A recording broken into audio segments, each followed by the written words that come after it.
Tutup akses menuju SMA Negeri 12 Makassar.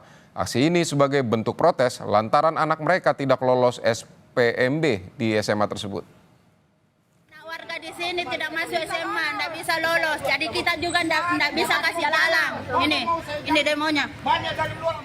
Adu mulut terjadi antara pendemo dan pengguna jalan saat Jalan Moha Lasuloro yang jadi satu-satunya akses menuju SMA Negeri 12 Makassar ditutup sejumlah warga. Warga memaksa pengguna jalan untuk memutar balik. Protes dilakukan dipicu kekecewaan warga karena anak mereka tak lolos SPMB di SMA tersebut meski jarak rumah dengan sekolah berdekatan. Aksi tutup jalan baru berhenti setelah polisi memediasi warga dengan pihak sekolah. Pihak sekolah mengaku telah berkoordinasi dengan Dinas Pendidikan Makassar untuk mengakomodasi 4 calon murid yang tidak lolos. Jadi kami ke lokasi bersama personil untuk bernego kepada warga untuk meminta kepada warga membuka akses jalur dulu.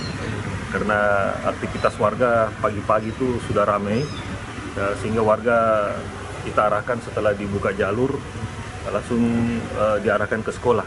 Kita pertemukan dengan pihak kepala sekolah dengan jajarannya. Nah, setelah kita akomodir dua itu, ada kan tadi pertemuan kepala sekolah dengan warga itu, masih ada riak-riak.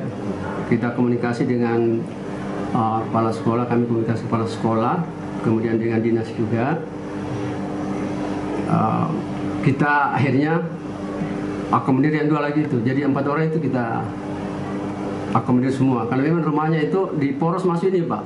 Di SMA 12 ini kan satu akses, Pak.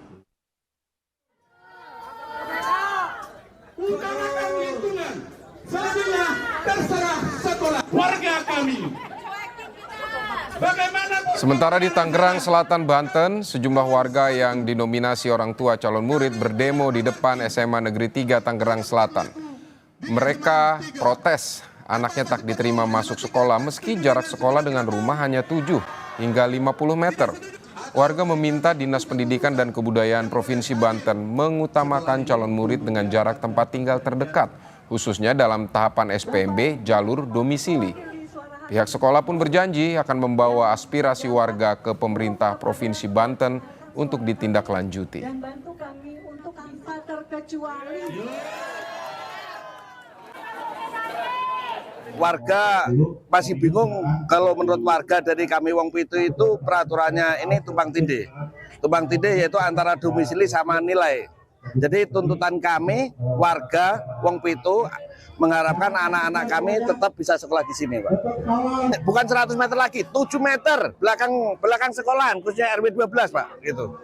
Dan bahkan yang namanya Pak Ridwan ini, Pak RT Haji Ridwan RW 10 itu jaraknya paling 50 meter, Pak, nggak diterima. Jalur domisili itu, mereka kan kebanyakan dari jalur domisili. Bahwa jalur domisili itu pemeringkatannya ditentukan oleh nilai rapot semester 1 sampai dengan semester 5. Itu pemeringkatan pertama. Jadi bukan jarak mereka ke sekolah, tetapi karena domisili itu bukan hanya warga sekitar, tetapi juga warga di Kecamatan Pamulang. Kita lingkupnya hanya sekecamatan Pamulang, sesuai dengan yang kita ajukan ke provinsi.